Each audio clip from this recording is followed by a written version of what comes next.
તો એને એક હાશકારો થાય અને કઈ બીજો મગજમાં વિચાર આવતો બંધ થાય. ખેડૂત માંગણી કરી રહ્યા છે કે દેવા માફી થવી જોઈએ, આપ શું માનો છો? મેં એ જ તો કીધું કે થવું જોઈએ. ખેડૂતને, અનેક ખેડૂતોને ચિંતા છે અત્યારે કે હું કેવી રીતે પૈસા ભરીશ, ઉધારમાં લાવ્યો છે એના પૈસા કેમ ચૂકવી છે. ચિંતામાં માણસ શું પગલું ભરી લેશે નક્કી નથી.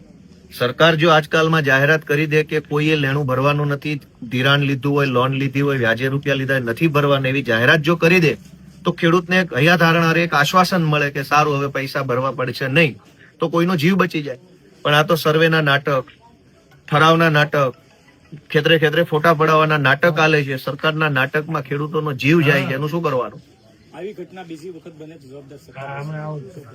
અગાઉ બની એની જવાબદારી સરકાર છે, અત્યારે બની એની જવાબદારી સરકાર છે. અને અમારી સ્પષ્ટ માંગણી છે કે જે ખેડૂતોએ માવઠાની નુકસાનીના આઘાતના કારણે આત્મહત્યા કરવી પડી છે એ ખેડૂતના પરિવારોને 1 કરોડ રૂપિયાની સહાય સરકારે કરવી જોઈએ.